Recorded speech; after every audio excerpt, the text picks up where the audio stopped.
Madam, আপনি একটা কাজের লোকের কথা বলেছিলেন না, এই যে নিয়ে এসেছি। ঠিক আছে, তোমার নাম কি? ম্যাডাম, আমার নাম গোপাল। আচ্ছা, মাইনে কত চাই তোমার? আপনি যা দেবেন তাতেই আমি অনেক খুশি ম্যাডাম। ঠিক আছে, তাহলে মাসে তোমায় 12,000 টাকা দেবো। তোমার আপত্তি বা কোনো অসুবিধা আছে? না না ম্যাডাম, একদমই কোনো অসুবিধা নেই। আর আপনি কোনো চিন্তা করবেন না, আমি সব কাজ সামলে নেব। দারুণ। তোমার থাকা খাওয়া নিয়ে তোমায় ভাবতে হবে না, সেটা আমি দেখে নেবো। বাকি কাজের যা ডিটেলস আছে তোমাকে আকাশ বুঝিয়ে দেবে। ঠিক আছে ম্যাডাম, চলো গোপাল, আমি তোমাকে সব বুঝিয়ে দিচ্ছি। ম্যাডাম,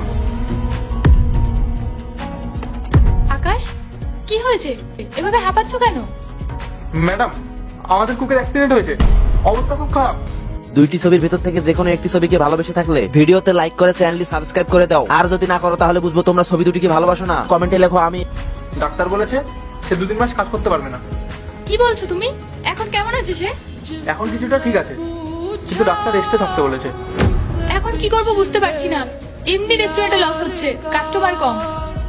যেটুকুই কাস্টমার আসছিল তারা আমাদের চাইনিজ আর সাউথ ইন্ডিয়ান খাবারের প্রশংসা করছে।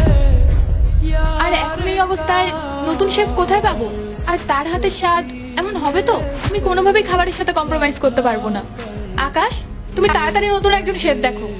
ম্যাডাম, এত তাড়াতাড়ি তো সেফ পাওয়া খুব কঠিন, কিন্তু আজ যে ছেলেটা কাজে এসেছিল তাকে আমি জিজ্ঞেস করেছিলাম, সে বললো সে খুব ভালো রান্না পারে। ওকে একবার জিজ্ঞেস করলে কেমন হয় ম্যাম? কি বলছো গোপাল? ও তো নতুন। যদি কাস্টমার খাবার পছন্দ না করে তাহলে রেস্টুরেন্ট পুরো ডুবে যাবে। না, আমি ঝুঁকি নিতে পারবো না। তবুও ঠিক আছে, তুমি ওকে একবার ডাকো, আমি কথা বলে নিচ্ছি। Okay ma'am. ম্যাডাম, আপনি আমাকে ডেকেছিলেন? হ্যাঁ গোপাল, তুমি নাকি ভালো রান্না করতে পারো? হ্যাঁ ম্যাডাম, পারি। আমাদের আগের শেফের অ্যাক্সিডেন্ট হয়েছে। আমাদের রেস্টুরেন্টে সাধারণত চাইনিজ খাবারের জন্যই পরিচিত। এখন যদি খাবারের স্বাদ বজায় না থাকে তাহলে রেস্টুরেন্টটাই বন্ধ হয়ে যাবে। তুমি কি এই দায়িত্ব নিতে পারবে? হ্যাঁ ম্যাডাম, আমি চেষ্টা করব। আপনি আমার উপর ভরসা করতে পারেন। ঠিক আছে, আকাশ তোমায় সব বুঝিয়ে দেবে। যাও। চলো। ম্যাডাম, এই নিন বিল। খাবারটা অসাধারণ, এমন চাইনিজ খাবার আগে কখনো আমি খাইনি। আচ্ছা ম্যাডাম, আপনারা কি শেফ বদলেছে? খাবারে যেন একটা অন্যরকম জাদু ছিল। যাই হোক, এই নিন টিপসটা, এটা শেফটাকে দিয়ে দেবেন। ধন্যবাদ স্যার, আবার অবশ্যই আসবেন।